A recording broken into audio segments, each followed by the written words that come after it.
several topics today to cover. And let's start from the first one. Eric, I saw you here, and maybe we can kick out our today's meeting, start with pod overhead.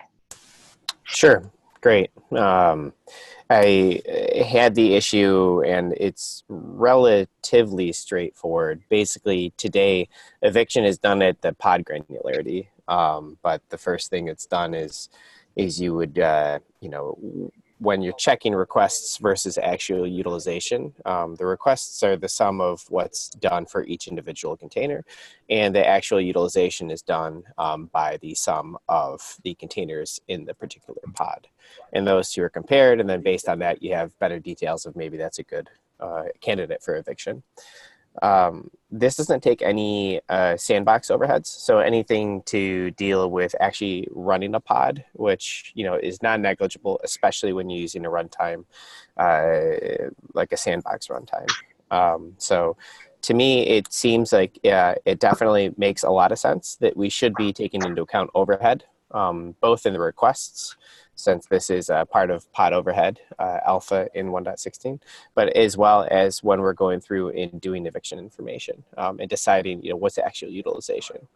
To me, it seems, one, it's more accurate to do it at the pod level, and two, it seems quite a bit more straightforward. My least favorite code in Kubelet might be going through the list pod stats, where it does a mix of CRI and CAdvisor and all of this to sum up each of the container requests. It seems like it'd be quite a bit simpler if you just went ahead and looked at the pod C group.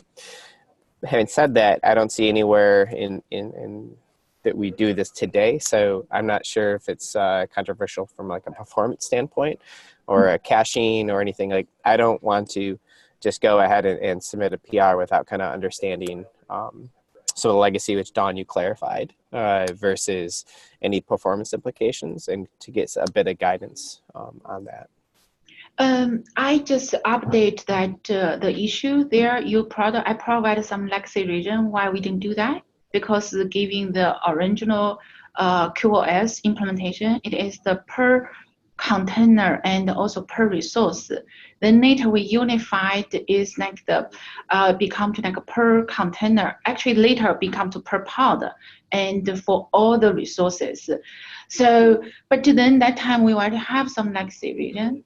And also there's the production, also there's the legacy region is when we first design container runtime interface, and there's the something like the logging, like the certain things we want to charge to the pod, instead charge to the daemon, but those is deterministics and those resource usage. So we are kind of like didn't really move to that direction. So, and another thing is just like what you are working on, pod overhead. Pod overhead used to be the fixed amount, and at least for the CPU and the memory, just like you also point out, the network bandwidth usage is not charged. But anyway, that's not the first class of our resource today.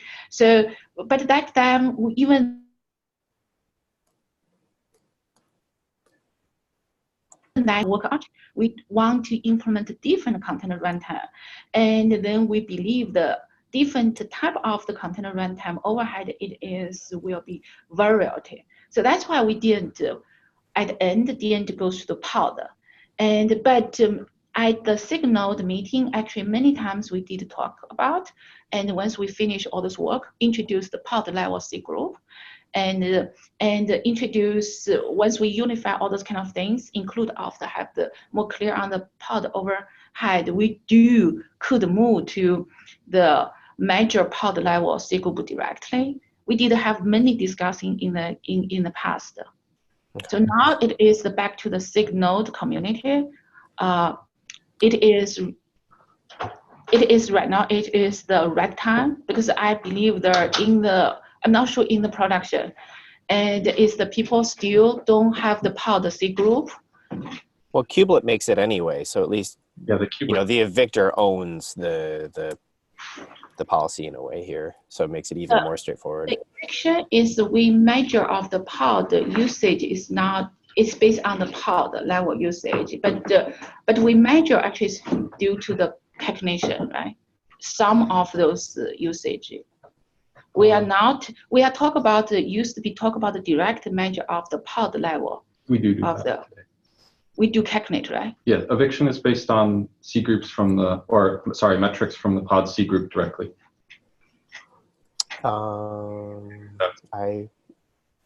Yeah, I thought we had made this change a while back, David. Yep, I found it. It's there. Can you show me where? Yep, let me see if I can. This makes my life easier. Yes. At least it is for resources that we can charge to the pod C group, right? So I think you might see code in there that is related to disk management that is potentially summing stats.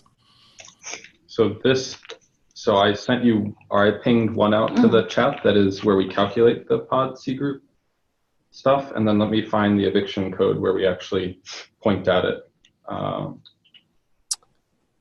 Let me find it. Helpbirds.go. I'll click through your links. Yeah, I made this change a release or two ago. Memory usage.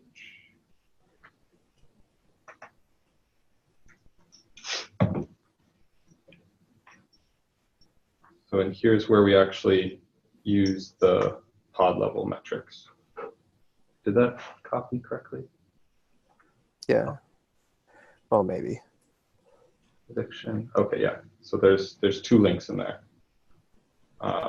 The first is where we calculate based on the, so the way CAdvisor works is you have to look up the quote unquote container ID, which is actually just the last piece of the C group, which for Docker containers is the container ID. For pods, it's the pod UID with the prefix pod. So we, in the stats code, we're actually querying for the pod UID from CAdvisor. And if we find that, that's what we use. And then in eviction, we're actually directly accessing the podstats.memory. We're not iterating over podstats.containers like we used to.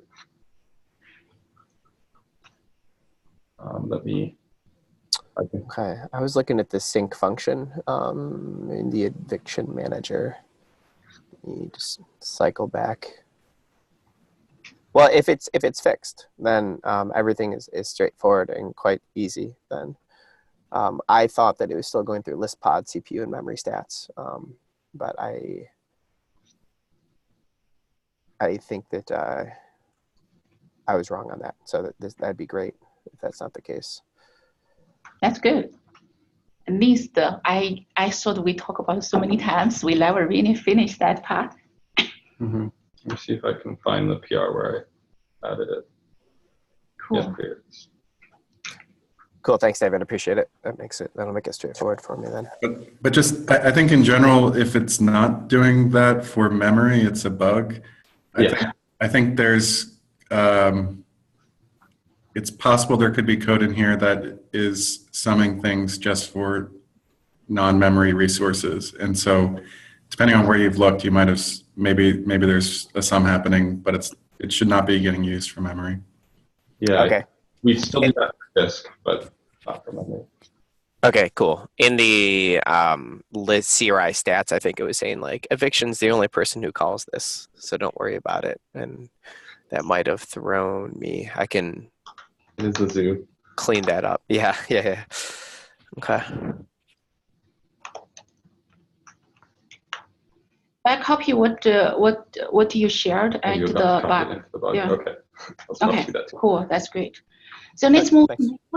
Thank you, Eric. Bring this here, and thanks, David and Derek. So let's move to next topic: node shutdown handling. Yeah. So a little bit of context around this cap. So in certain contexts, Kubernetes is being a bit overprotective around stateful pods. One of the examples is the case of a node that is shut down. So currently the control plane cannot know if the kubelet is crashed or the node is totally shut down. a while ago, we added to the cloud provider interface a call that queries the cloud provider and returns if a node is shut down.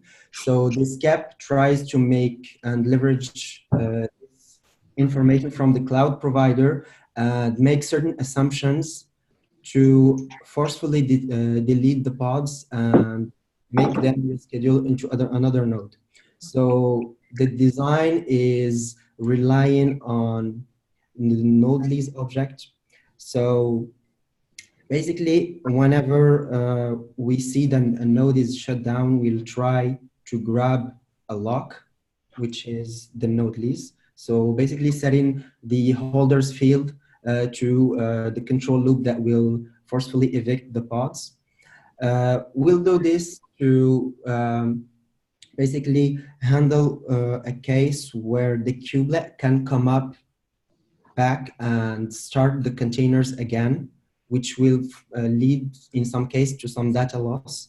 So the idea is to add a code in the control plane that grabs a lock and a code in the kubelet that once the kubelet startup tries to update its lease. And if it succeeds, it means that no one is holding its lease, meaning no eviction is going on.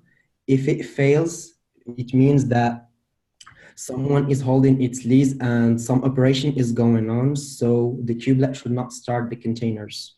So this is a little bit of a TLDR of the CAP, and I wanted to discuss with you guys and see if this is something that you envision and see for the kubelet. So I've got, oh, go ahead.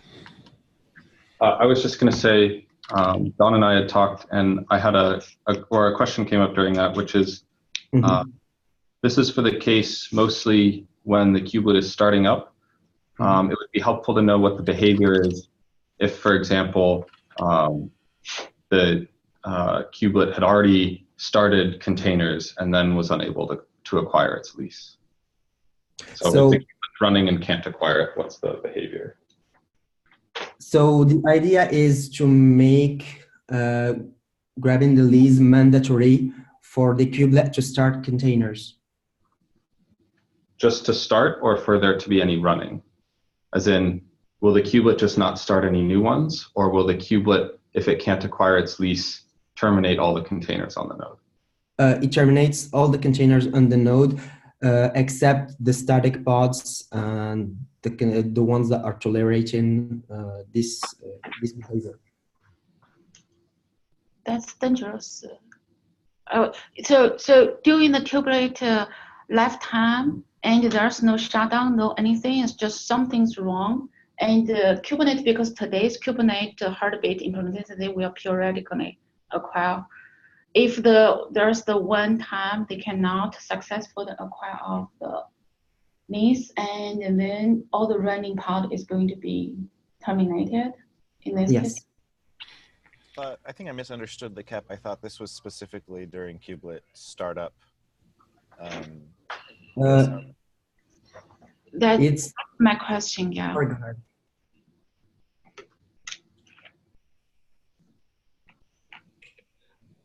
So the CAP is centered more around an eventuality where the node is being shut down. So it's not really focused on kubelet startup. I think if that's the case, the node folks might prefer a solution that has sort of less interactions, except in the case where we know that the node is shut down. It just means that it's a very, very large hammer. Well, we were trying to do it another way, like relying on chains and re-implementing some semantics of locks around it, but it felt like it was error prone, so that's why we took the way of using the lease object.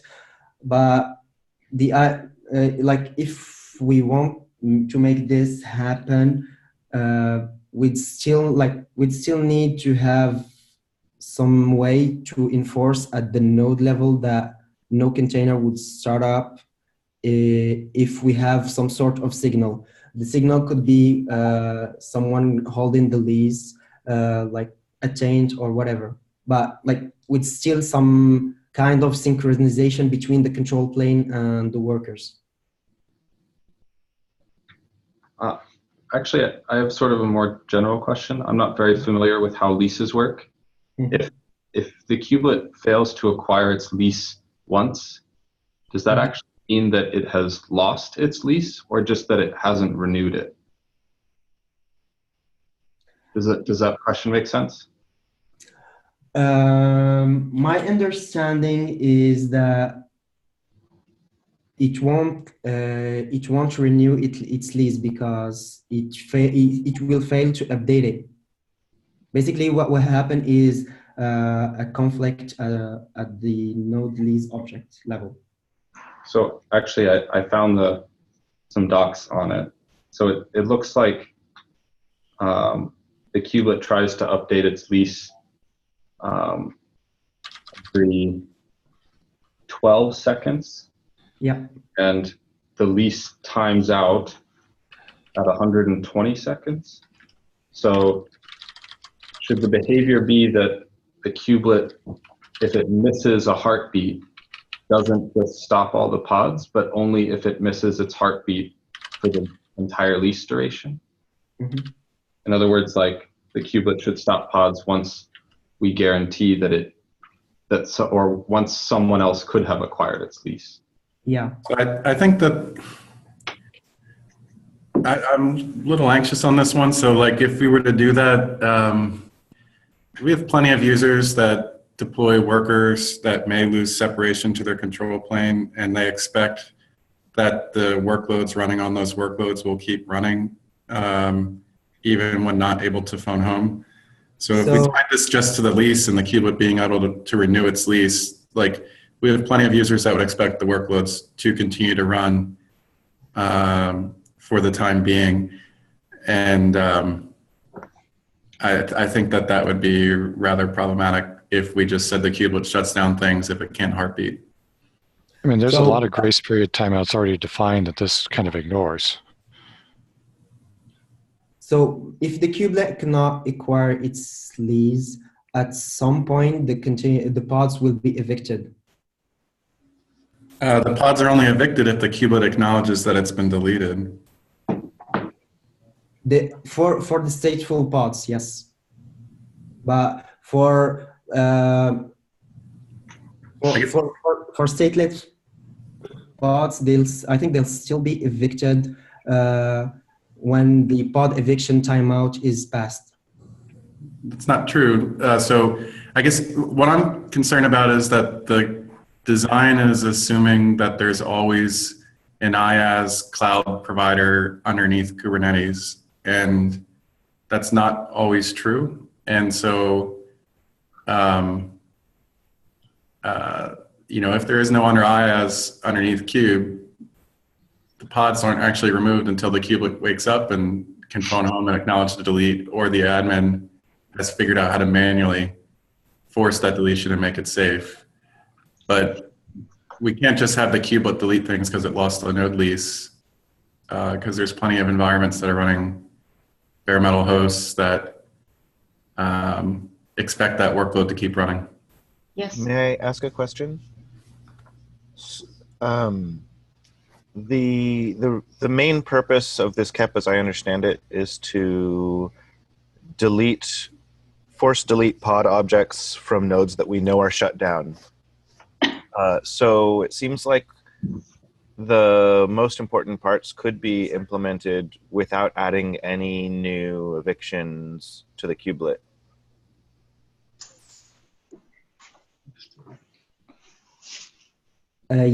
Yes, but the change that is required at the kubelet level is basically some coordination between the control plane and the workers. But that is specifically in the case where the kubelet comes back Yeah. after we have detected that a node is shut down. Yes. So if we required the lease to be active for starting pods, but we did not evict pods on losing the lease, would that be sufficient? Well,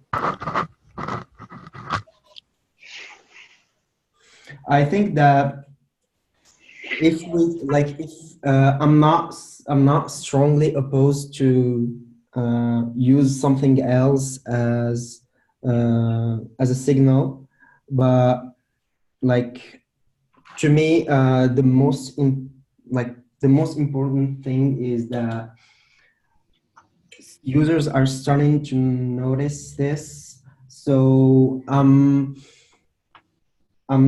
pretty flexible on taking another path if you have another suggestions.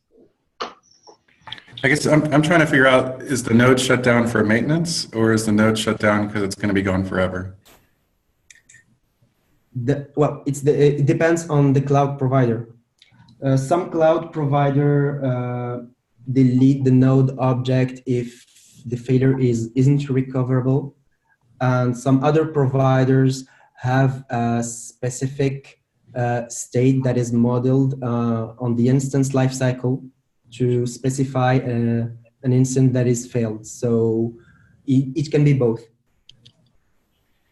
Right, and in the case of no cloud provider, like we can't have the kubelet do anything. Well, in case of no cloud provider, the control loop won't be running. So no one will be trying to acquire the kubelet's lease. So the behavior remains unchanged in case of bare metal.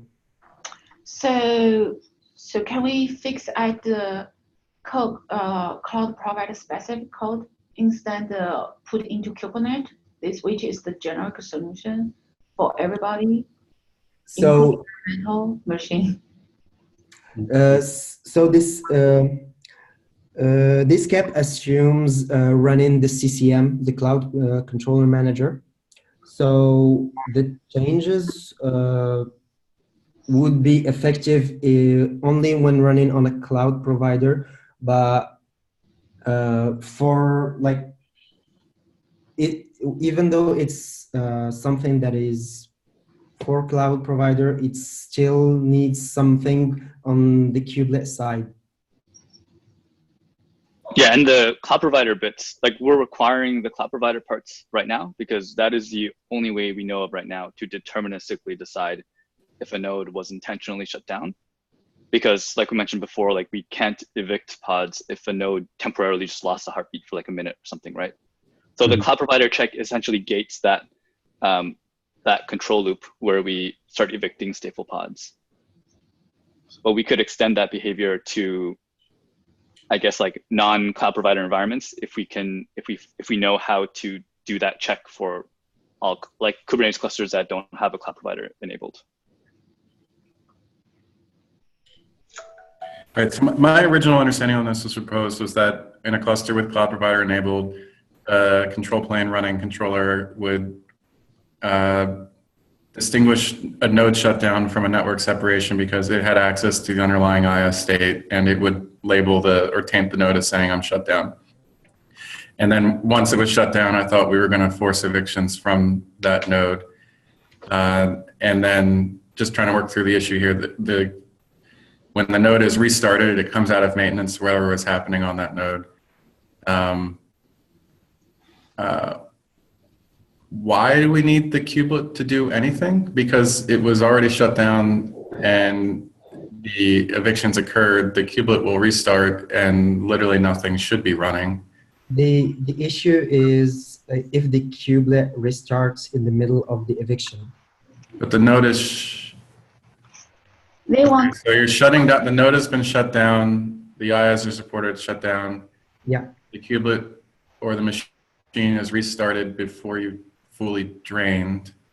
Yes. Yeah. And why is that? So shouldn't you just have two taints, like it's shut down and then it's drained? Like, can't you centrally know when it's been completed? So for the check, basically we know if it's terminated or not by, like, usually the idea is to when the holder is not of the lease is not the control loop, it means that the eviction is done. But the whole issue is the node is marked shut down, and then because it's shut down, you want a stateful set controller to be able to know that it can go and create a new instance of that identified pod, right? So the problem is that a shutdown node doesn't result in the node object being deleted. So if the corresponding pods on the node aren't deleted, then you have issues with volumes that are mounted on that node that don't get detached and put into another node. And that's where the coordination from the kubelet needs to happen.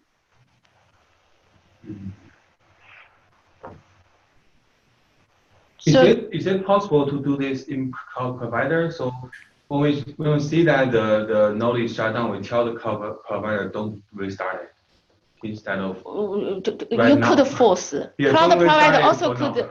could force release those warning, attached warning also. So there's the way to implement on the cloud provider. But even with this flow, I think we are worried that the kubelet that restarted before we set the tent, right? So is it possible that we tell the cloud provider, please do not restart this node for now. We're going to mark 10 on it. It's also about in this case, it's starting pods before it has observed that the taint is out. But if kubelet, because first we know the node is shut down, right?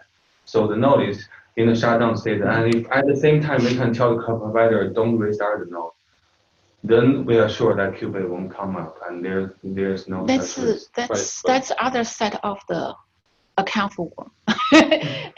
Basically, the more it is the problem, it is they want to address. It is for stateful pods running on that unintended shutdown node.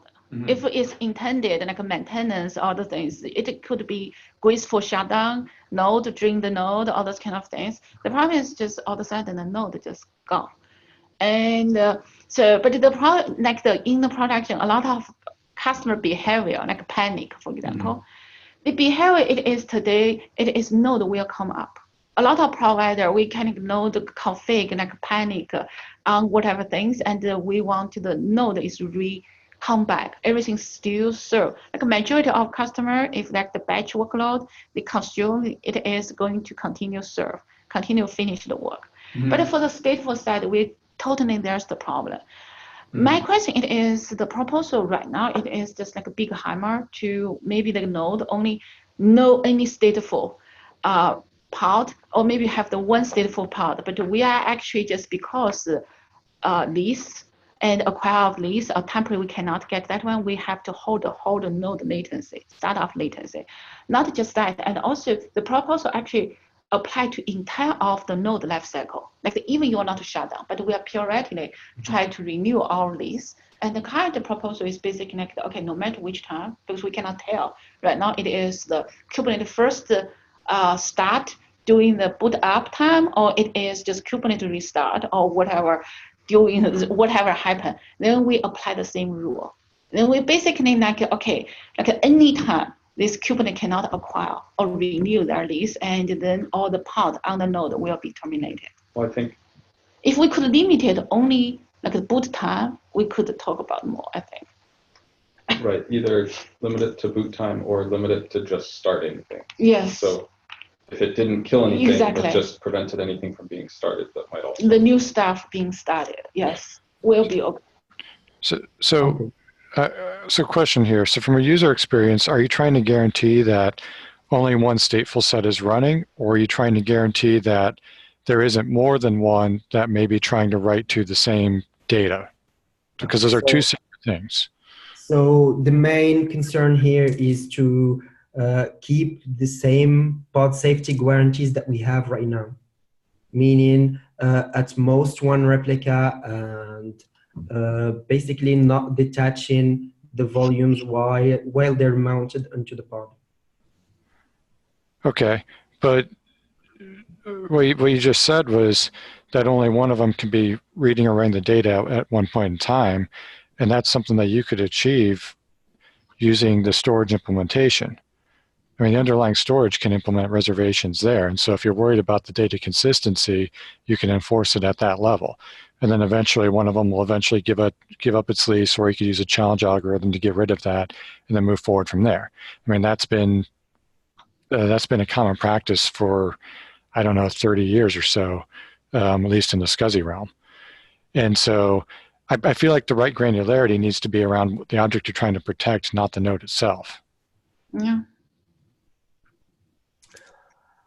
Well, this could, like, if we put this aside, we'd still need a way to ensure that at most one replica is running. And I agree, like, we could limit it at boot time to make sure that nothing is going to start. So we could still enforce pod safety if we limit this to startup. Patrick, if I understood your suggestion for coordination, is that like the accidental replicas of the writer pod should try to acquire a lease on the PV object? Yeah. Which would suffer from the same network partition objects. Sorry, I'm not saying the PV object in Kubernetes. I'm saying the backing storage underneath. So I'm talking about, like, so you can use a SCSI persistent reservation. That's one option. That works at the SCSI level, and that's got a whole, there's a whole practice around that. Or if in the absence of that, you can still rely on the cloud provider or the storage plugin that's creating the leases to implement a mutex that's specific to that storage type. Yes. So if it's cloud provider specific, then I think we would have to assume that some cloud providers don't have this level of guarantee, and then we don't know when it is safe to delete pods on a shutdown node.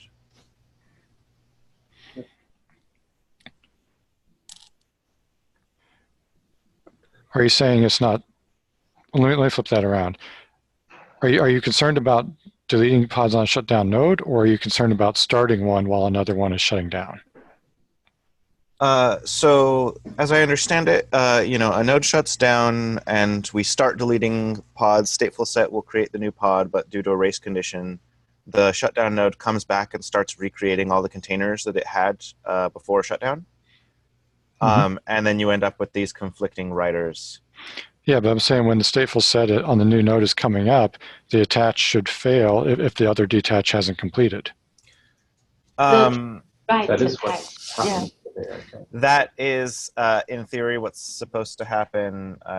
Depending on the cloud provider, we've run into trouble with that. I also think, Patrick, that would break the ordering guaranteed semantics around stateful sets, where you have to allow for ordered startup and ordered shutdown, and we kind of, I don't think, and that has to be enforced at the actual stateful set controller layer, and I don't think that we can get around that. If we could add to conformance that attach has to fail in that scenario, that might be sufficient.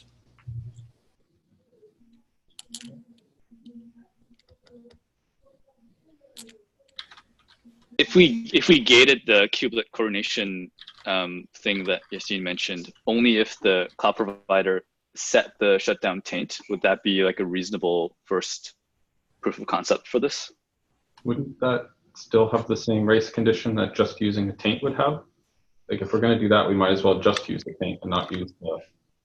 Well, no, what I mean is, like, when the kubelet starts up and it has to do the lease acquiring, like, it only starts that process if it sees a taint on itself already, because the cloud provider would have set it, rather than having the kubelet always acquire the lease regardless of what happened before it started. Well, we always acquire the lease because the lease is our heartbeat. He talked about the different Yeah, like the lease mechanism that Yassine was talking about before.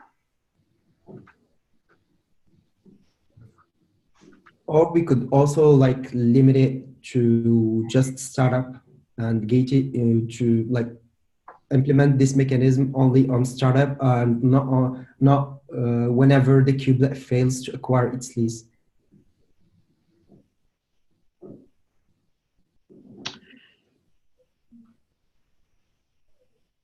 So then we need the Kubernetes to roughly estimate. Right now it is in the startup period, or it is just right after boot up and they have a Kubernetes crash.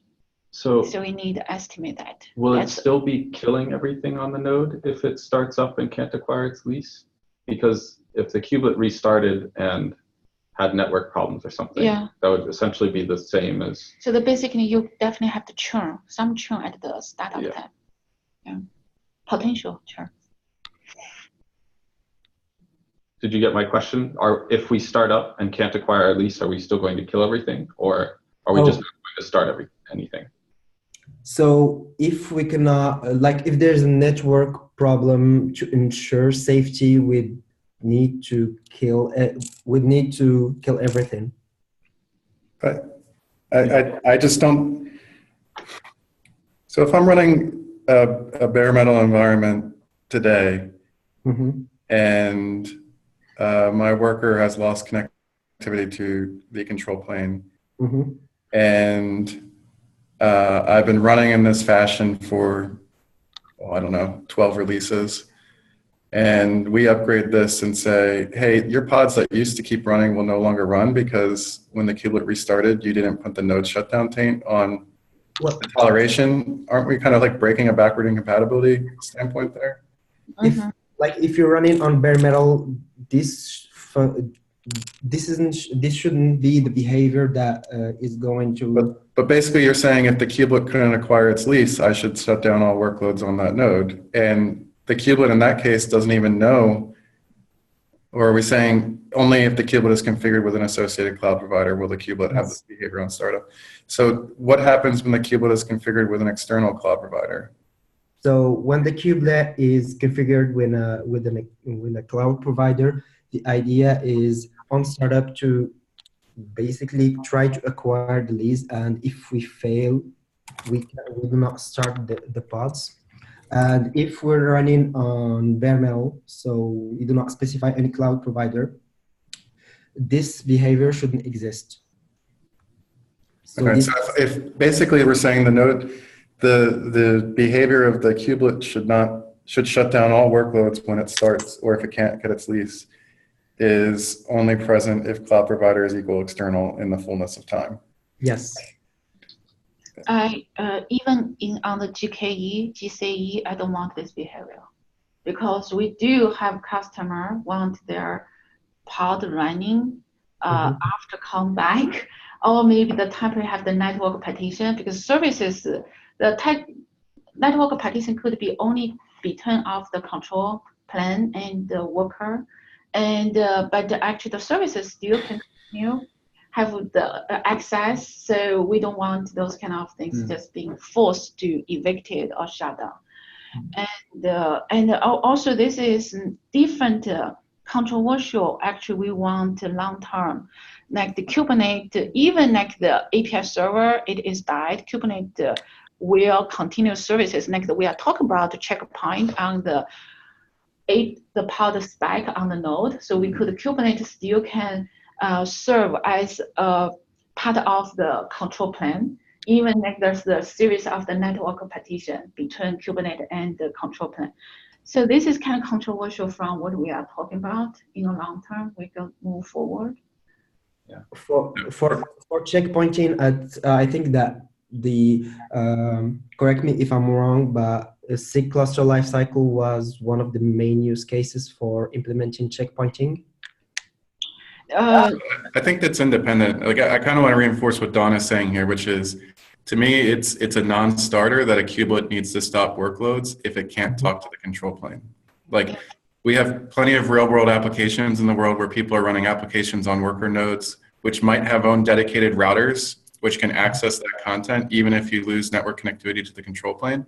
And like entire real world systems might come down because of a small network fault between worker and control plane, which has nothing to do with ingress to that worker from other parts of the world. So like I'm pretty strongly against the idea of the kubelet just shutting down things if it lost access to the control plane with such a broad hammer, right? If we can tighten the hammer, maybe I can feel differently, but even then I'm not sure, and I'd have to reason through it a little bit. But I say this entirely empathetic because I also get the counter customer complaints, which is, why isn't my workload being rescheduled because I want this PV to be attached to another node? It's just, I'm still of the mindset that we can't do it with such a huge rocket launcher, essentially. Like, it needs to be far more targeted. Okay. Would it be more reasonable to like create a possibility to tolerate this kind of behavior? Like, users can say, okay, do not evict my pods even though the node is shut down.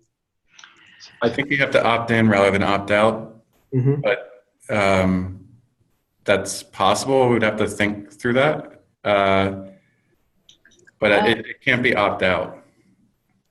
Yeah. Okay.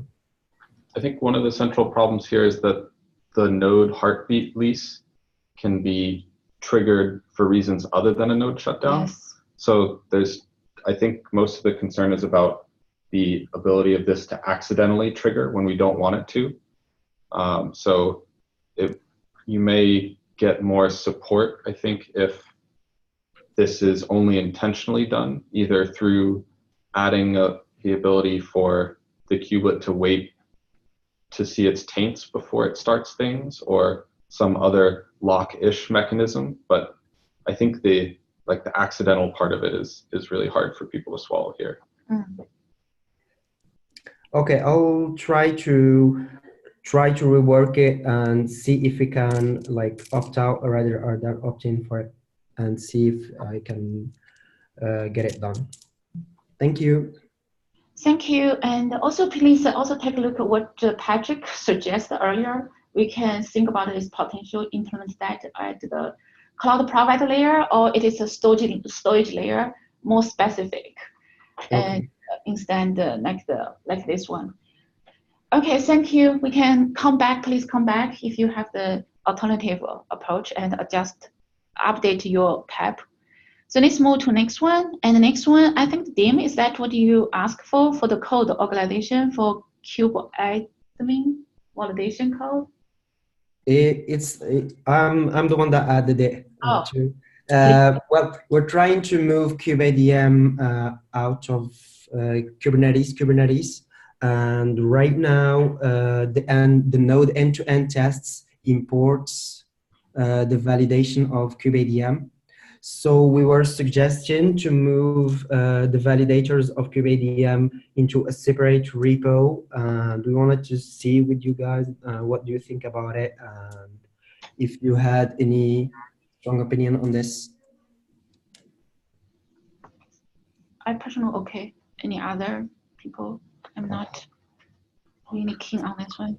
They're going to move some of the utils that Node E2E tests use to a separate repo. That's why we all look at you. Yeah, I think still vendor is using it. So I think it's already a utility for some other repository. So I think it's fine to move it up.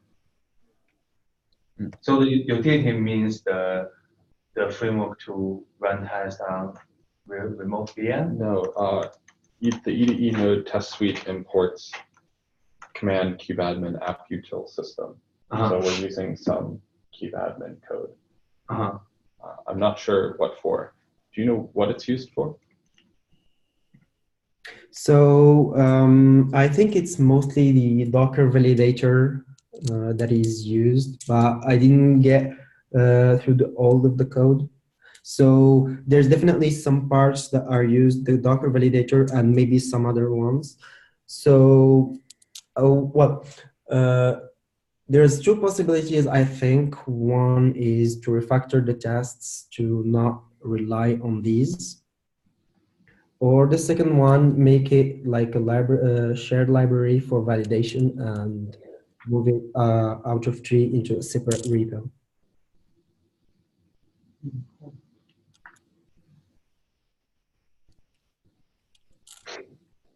The code wasn't like this before. I remember initially the code is in the A2E test and Kubernetes import the A2E test code, and now it seems to be reversed version, reverse the order. So the code now is in Kubernetes now.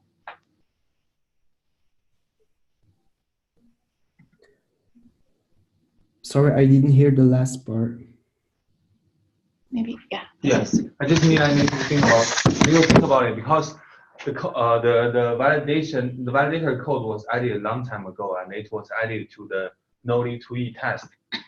So, but it seems that based on your issue, the node is currently in Kubernetes, and the Node A2E is importing that code, which is different from the original, code structure. So I need to think about it. Okay. Yeah. So I'll link the issue on the agenda. Feel free to take a look. I see you. Thanks. So let's move to the next one. And I think the theme you put this one requires the reviews about a lot of code organization reorg. Yeah, there are two of them, quite easy ones. It's just that it touches the code from SIG Node, and we need approval for those two. At least the I notify one and the netlink one. The third one, Derek already reviewed. So thanks, Derek. And essentially, we have to make sure that the cross builds. Yes, that passed right before the call here, but so it's tagged and you're good to go. Okay, perfect. Yeah. So just wanted to get somebody to take a look and do a quick approval for those two. Sure. Thank you. Thanks. So let's move to next topic. VPA. Hi. So last week we discussed, I think we stopped at Derek wanted to take some time to look at the proposal, and in particular, I wanted to focus on the discussion around the source of truth for resources that are allocated that Kubernetes has agreed to. And I have two links in that which analyze the case when pods, a single pod and then multiple pods, 2+ pods get updated during kubelet restart. So the potential solution here is to rely on the resource version to sequence to determine which update came first and honor that. So that way we do a first come first serve even during restart, and we can tolerate. I think this was the concern that David had regarding how we handle if restarts happen, something doesn't get ahead of another one. So if possible, could you guys please take a look at these two analyses and then see if there poke any holes in that, if there is, I might have missed something. And another point is to make a decision on which one do we want as source of truth. I know I'm leaning towards the node local storage. Many people here would not prefer that. They would want to put it in the pod spec, and either case is fine. For me, I just feel that node local storage is simpler, and we're already doing that in a way when we come back up and determine what pods are running. So this is an extension to what we're already doing.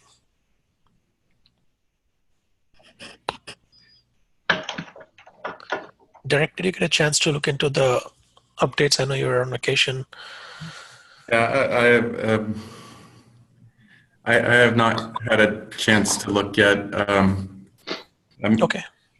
Having just been acquired by a huge company, I've had to be distracted by looking at some other things. So I will try to get it open this week, but I want to apologize. And the PR reviews I was able to do upstream, I tried to get the easy ones first, and the hard ones, I don't know if I have the mental power at this exact moment, and hopefully next week I can get back to it. Yeah, I think we can. I'm kind of working on this mostly on my own time. I guess you guys probably already know, few weeks back, we had major layoffs and we lost some resources. And I'm being asked to focus away from this and focus on some other pressing things that are here. If we can resolve this, and then I don't know how many issues we need to like drill down and identify to close this and get it approved. This will help me. If it gets approved, then I can go back to management and say, hey, you know what? I need budget. I need people, and this is something we are driving. So it's coming to that at this point because of unfortunate events here. Yeah, sorry to hear that. And like I said, I think I appreciate you joining and continuing to push this. And I think it's something we all want to get right, and we just have to have time to focus on it. Okay, yeah, let's get it right. For now, I have the bandwidth to do this on my own time. That might change. That's all I wanted to. If we can focus and get this done soon enough, because the management feels it's been going on for a long time, and we're nowhere near approval. Are we serious about doing this? That's the questions that are being asked. Yeah, sorry for those things. Yeah, it has been a long time, but just like what we all agree, this is really powerful problem we try to address here. Is the important, very powerful future, but at the same time also is really have a lot of risk.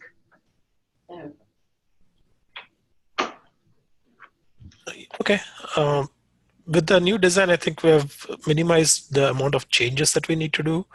So hopefully the risk is very well contained with this. But it's definitely worth taking. I know this is a pretty invasive change to Kubernetes, at least at this point. So it's definitely worth taking a close look at every aspect of it. And if we can get 80% confidence or even something around that, then I'll feel good about going forward with implementation, getting resources for this and doing it if we think it's a feature that can be done. It's definitely a useful feature. It's just we want to see that it doesn't break things, of course.